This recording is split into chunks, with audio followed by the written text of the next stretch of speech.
Boche gold and diamonds. Buy now pay later. Ramzan മാസത്തിലെ അവസാനത്തെ വെള്ളിയാഴ്ചയിൽ ആയിരക്കണക്കിന് വിശ്വാസികൾ ജുമാ നമസ്കാരത്തിനായി ചെറുതുരുത്തി ടൗൺ പള്ളിയിലെത്തി. 1 മണിയോടെ പള്ളി ഖത്തീബ് അബു യാസിൻ സഖാഫി പ്രാർത്ഥനയ്ക്ക് നേതൃത്വം നൽകി. അറബിയിലാണ് സന്ദേശം നൽകിയത്. തുടർന്ന് കൂട്ടപ്രാർത്ഥനയുമുണ്ടായി.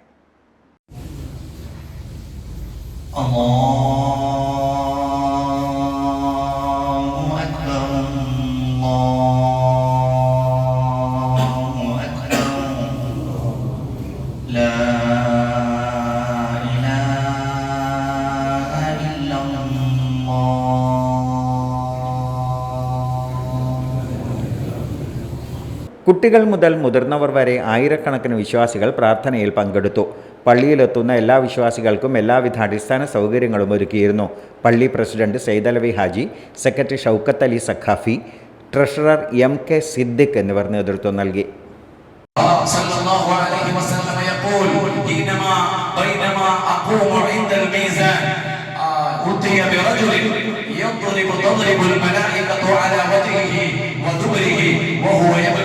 وهو يشكو إلي عن ضربه عن ألمه وعن حزنه وغمه وبكائه أنا وأنا أواجه للملائكة.